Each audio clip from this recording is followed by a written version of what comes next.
പ്രിയമുള്ളവരെ, വിശുദ്ധ ബൈബിളിനെ ആസ്പദമാക്കിക്കൊണ്ട് ഞങ്ങൾ സംപ്രേഷണം ചെയ്യുന്ന ഒരു ചാനലാണ് ബൈബിൾ വചനങ്ങൾ എന്ന ഈ ചാനൽ.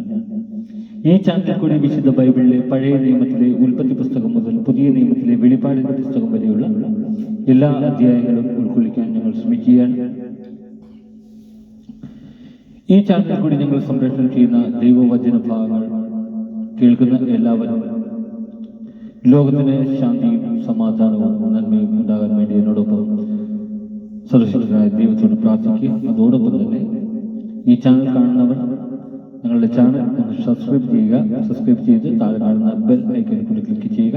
കാരണം എങ്കിൽ മാത്രമേ എല്ലാ നോട്ടിഫിക്കേഷനും നിങ്ങൾക്ക് ലഭിക്കുകയുള്ളൂ. അതുകൊണ്ട് ഒന്ന് സബ്സ്ക്രൈബ് ചെയ്യാൻ മറക്കാതിരിക്കുക.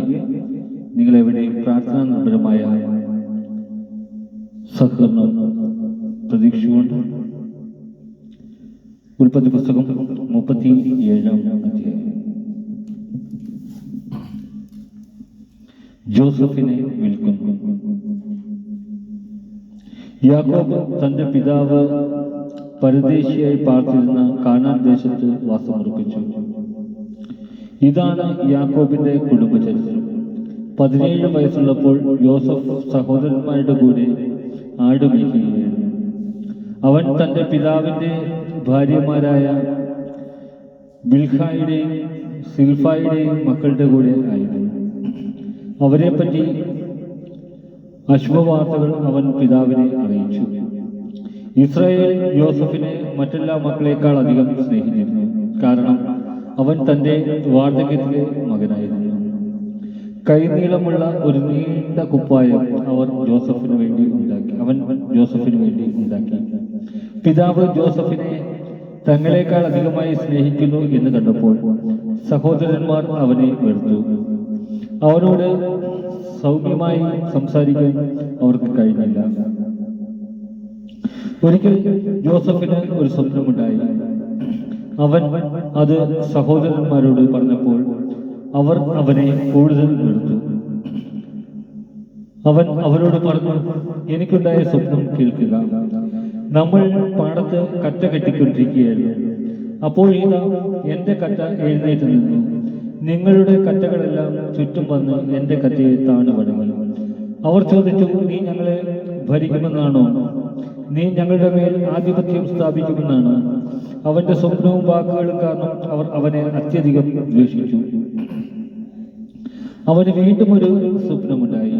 അവൻ തന്റെ സഹോദരന്മാരോട് പറഞ്ഞു, ഞാൻ വേറൊരു സ്വപ്നം കണ്ടു. സൂര്യനും ചന്ദ്രനും 11 നക്ഷത്രങ്ങളും എന്നെ താണു വണങ്ങി. അവൻ ഇത് പിതാവിനോടും സഹോദരന്മാരോടും പറഞ്ഞപ്പോൾ പിതാവ് അവനെ ശകാരിച്ചുകൊണ്ട് പറഞ്ഞു, എന്താണ് നിന്റെ സ്വപ്നത്തിന്റെ അർത്ഥം? ഞാനും നിന്റെ അമ്മയും സഹോദരന്മാരും നിന്നെ നിലം പറ്റി താണു വണങ്ങണമെന്നാണോ? സഹോദരന്മാർക്ക് അവനോട് അസൂയ തോന്നി. പിതാവാകട്ടെ ഈ വാക്കുകൾ ഹൃദയത്തിൽ സംഗ്രഹിച്ചു വെച്ചു.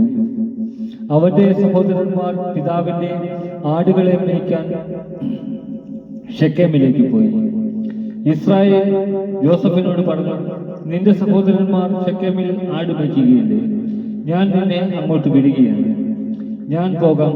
അവൻ മറുപടി പറഞ്ഞു, നീ പോയി നിന്റെ സഹോദരന്മാർക്കും ആടുകൾക്കും ക്ഷേമം തന്നെയോ എന്ന് അന്വേഷിച്ച് വിവരം എന്നെ അറിയിക്കണം.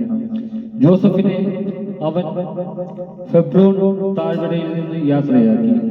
അവൻ ഷെക്കമിലേക്ക് പോയി. അവൻ വയലിൽ അളിഞ്ഞു തിരിയുന്നത് കണ്ട ഒരാൾ അവനോട് ചോദിച്ചു, നീ അന്വേഷിക്കുന്നത് എന്താണ്? അവൻ പറഞ്ഞു, ഞാൻ എൻ്റെ സഹോദരന്മാരെ അന്വേഷിക്കുകയാണ്. അവർ എവിടെയാണ് ആടുമേയ്ക്കുന്നത് എന്ന് ദയവായി പറഞ്ഞു തരിക. അവൻ പറഞ്ഞു, അവർ ഇവിടെ നിന്ന് പോകുമ്പോൾ നമുക്ക് ദോത്താനിലേക്ക് പോകാം എന്ന് അവർ പറയുന്നത് ഞാൻ കേട്ടു. സഹോദരന്മാരുടെ പുറകെ ജോസഫും പോയി. ദോത്താനിൽ വെച്ച് അവൻ അവരെ കണ്ടുമുട്ടി. ദൂരെ വെച്ച് തന്നെ അവർ അവനെ കണ്ടു. അവൻ അടുത്തെത്തും മുമ്പേ അവനെ വധിക്കാൻ അവർ ഗൂഢാലോചന നടത്തി. അവർ പരസ്പരം പറഞ്ഞു, സ്വപ്നക്കാരൻ വരുന്നുണ്ട്, വരുവിൻ, നമുക്ക് അവനെ കൊന്നു കുഴിയിലെറിയാം. ഏതോ കാട്ടുമൃഗം അവനെ പിടിച്ചു തിന്നെന്ന് പറയുകയും ചെയ്യാം. അവന്റെ സ്വപ്നത്തിന് എന്ത്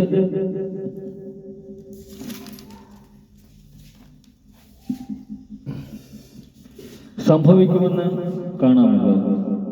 റൂബൻ ഇത് കേട്ടു. അവൻ ജോസഫിനെ അവരുടെ കയ്യിൽ നിന്ന് രക്ഷിച്ചു. അവൻ പറഞ്ഞു, നമുക്കവനെ കൊല്ലണ്ട, രക്തം ചിന്തരുത്. അവനെ നിങ്ങൾ മരുഭൂമിയിലെ ഈ കുഴിയിൽ തള്ളിയിടുക, പക്ഷേ ദേഹോപദ്രവം ഏൽപ്പിക്കരുത്. അവനെ അവരുടെ കയ്യിൽ നിന്ന് രക്ഷിച്ച് പിതാവിനെ തിരിച്ചേൽപ്പിക്കാനാണ് റൂബൻ ഇങ്ങനെ പറഞ്ഞത്. അതിനാൽ ജോസഫ് അടുത്തെത്തിയപ്പോൾ സഹോദരന്മാർ അവൻ ധരിച്ചിരുന്ന കൈനീളമുള്ള പുറക്കുപ്പായം ഊരിയെടുത്തു, അവിടെ ഒരു കുഴിയിൽ തള്ളിയിട്ടു. അത് വെള്ളമില്ലാത്ത പൊട്ടക്കിണറായിരുന്നു. അവർ ഭക്ഷണം കഴിക്കാനിരുന്നപ്പോൾ ശിലയോതിൽ നിന്നും വരുന്ന ഇസ്മായേലിയരുടെ ഒരു യാത്രാ സംഘത്തെ കണ്ടു. അവർ സുഗന്ധ പശയും പരിമള ദ്രവ്യങ്ങളും കുന്തിരിക്കവും ഒട്ടകപ്പുറത്ത് കയറ്റി ഈജിപ്തിലേക്ക് പോവുകയായിരുന്നു.